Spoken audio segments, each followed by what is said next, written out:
आभार, अभिनंदन, स्वागत है हमारे YouTube चैनल इतिहास मंच में।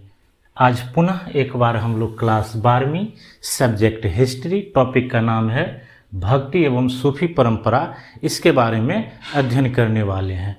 इस टॉपिक में हम लोग भक्ति एवं सूफी परंपरा के ऐसे रोचक कहानियों के बारे में जानेंगे जिन्होंने सांस्कृतिक और धार्मिक जीवन को पूरी तरह से बदल। इस वीडियो में हम लोग मुख्य रूप से सबसे पहले भक्ति आंदोलन के पृष्ठभूमि के बारे में जानेंगे और जानेंगे कि भारत में किन परिस्थितियों के तहत जो है भारत में भक्ति आंदोलन का सूत्रपात हुआ। उसके बाद हम लोग जो है भक्ति आंदोलन के अर्थ के बारे में जानेंगे कि भक्ति आंदोलन का क्या अर्थ होता है और इसका जो है आरंभ जो है भारत में कब हुआ, इसके बारे में भी हम लोग जानने वाले हैं। इसके बाद हम लोग भक्ति आंदोलन का उत्तर भारत में प्रसार के बारे में जानेंगे। जैसा कि हम सभी लोग जानते हैं कि भक्ति आंदोलन का जो है भारत में सूत्रपात 6वीं शताब्दी से लेकर 9वीं शताब्दी के बीच में जो है दक्षिण भारत में हुआ, लेकिन धीरे धीरे जो है ये भारत के विभिन्न क्षेत्रों में फैलना शुरू कर दिया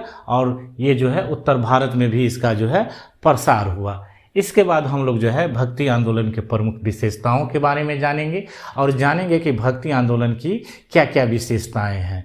इसके बाद हम लोग जो है भक्ति आंदोलन के जो है प्रमुख संतों के बारे में जानेंगे। जैसा कि हम जानते हैं कि भक्ति जो है दो प्रकार के होते हैं, एक होते हैं सगुण भक्ति और दूसरा होते हैं निर्गुण भक्ति। तो इनके जो है संत भी अलग अलग होते, तो इन संतों के बारे में भी जो है हम आज के इस क्लास में जानने वाले हैं। इसके बाद हम लोग जो है सूफी आंदोलन के उद्भव एवं विकास के बारे में जानेंगे।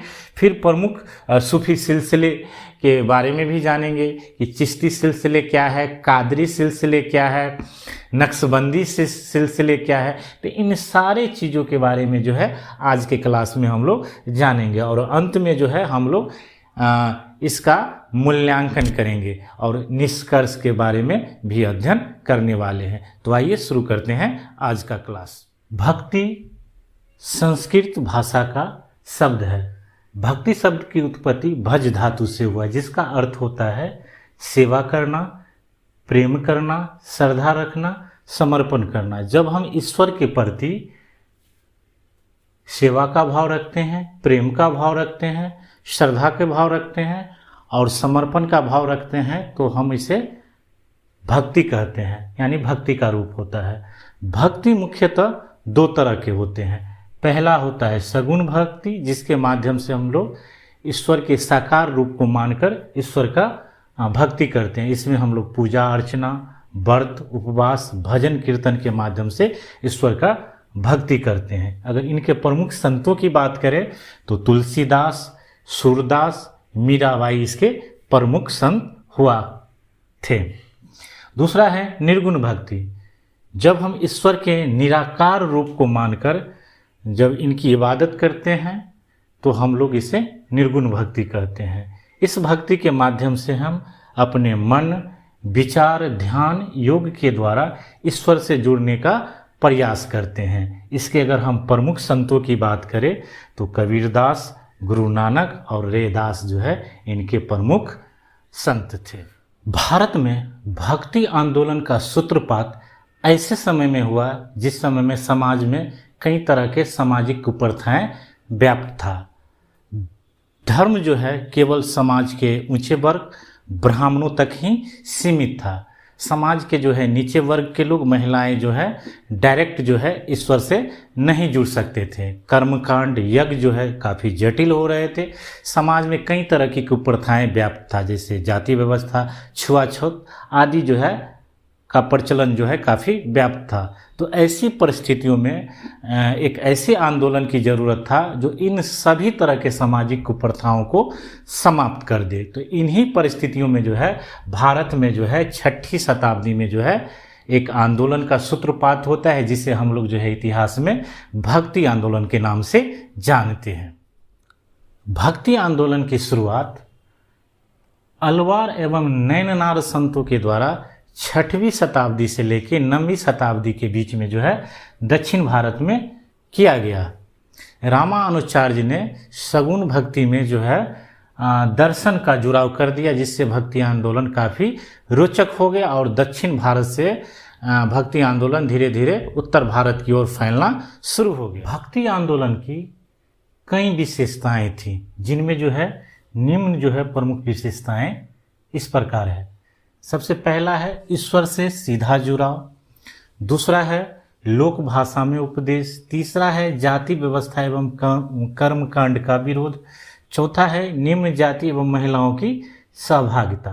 तो आइए बारी बारी से इनका हम विश्लेषण करें। तो सबसे पहले है ईश्वर से सीधे जुड़ाव, यानी भक्ति आंदोलन के उपरांत जो है समाज में जो है इस तरह के नैतिक आचरणों का विकास किया गया और बताया गया कि ईश्वर से जुड़ाव करने के लिए किसी भी प्रतिनिधि की जरूरत नहीं है, व्यक्ति स्वयं जो है ईश्वर से जुड़ाव कर सकता है। दूसरा है लोक भाषा में उपदेश, चूँकि भक्ति आंदोलन से पहले जितने भी धार्मिक अनुष्ठान होते थे या धार्मिक कर्मकांड होते थे वो किसी एक खास भाषा में होता था, लेकिन भक्ति आंदोलन के बाद जो है क्षेत्रीय और जनमानस की भाषा में जो है भक्ति आंदोलन होना शुरू हो गया, जिस कारण से जो है लोगों का जुड़ाव जो है भक्ति आंदोलन से काफ़ी ज़्यादा होना शुरू हो गया।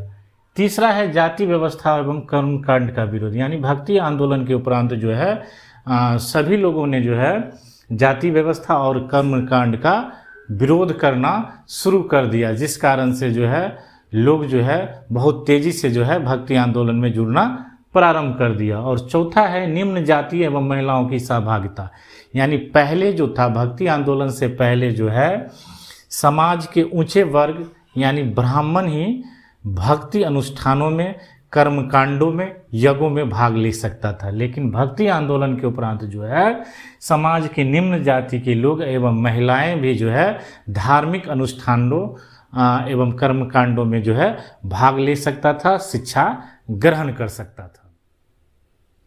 आइए हम लोग जानते हैं सूफी आंदोलन एवं इनके प्रमुख संत एवं सिलसिले के बारे में। सूफी आंदोलन इस्लाम के आध्यात्मिक पहलू पर आधारित एक धार्मिक आंदोलन था। इस आंदोलन के द्वारा इसके संतों के द्वारा बताया गया था कि ईश्वर की भक्ति गीत संगीत के माध्यम से हम लोग कर सकते हैं और ईश्वर से सीधा जुड़ाव कर सकते हैं। अगर हम बात करें सूफी आंदोलन की तो इसका आरंभ जो है बगदाद और फारस से हुआ था। इस्लामी कट्टरता और दिखावे से हटकर सूफी आंदोलन के संतों ने आध्यात्मिक और आत्मशुद्धि पर बल दिया। भारत में जो है सूफी आंदोलन की शुरुआत 8वीं और 9वीं शताब्दी में मोइनुद्दीन चिश्ती के द्वारा किया गया था और उनके द्वारा जो है स्थानीय भाषाओं में जो है इस आंदोलन का प्रचार प्रसार किया। आइए हम लोग अब प्रमुख संत और सिलसिले के बारे में जानते हैं। तो सूफी परंपरा में 13वीं शताब्दी में आध्यात्मिक एवं विचारों की मतभिन्नता के कारण इनके संत जो है कई सिलसिलों में विभक्त हो गया, जिनमें जो है निम्न जो है प्रमुख है। पहला है चिश्ती सिलसिले, दूसरा है सुहरावादी सिलसिले, तीसरा है कादरी सिलसिले, चौथा है नक्शबंदी सिलसिले और पांचवा है सत्तारी सिलसिले। तो बारी बारी से इनके बारे में जानते हैं। सबसे पहले हम लोग जानते हैं चिश्ती सिलसिले के बारे में। तो चिश्ती सिलसिले के जो संत थे उनका मानना था कि ईश्वर का आराधना, प्रेम, संगीत, सेवा के भाव से हम ईश्वर के साथ जुड़ाव कर सकते थे। इसके जो प्रमुख संत थे वो थे मोइनुद्दीन चिश्ती, और जो चिश्ती सिलसिले जो है वो भारत के दिल्ली और अजमेर क्षेत्र तक फैला हुआ था।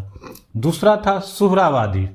सुहरावादी संतों का मानना था कि शरीयत जो है इस्लाम का और राजनीतिक जो है वो काफ़ी महत्वपूर्ण है। इसके जो प्रमुख संत थे वो अब्दुल याहा मन्नेरी थे और इसका जो फैलाव जो था वो भारत के पंजाब, बंगाल और बिहार क्षेत्रों तक सीमित था। तीसरा जो सिलसिले था उसका नाम था कादरी सिलसिले। इनका जो जोर था वो शरीयत और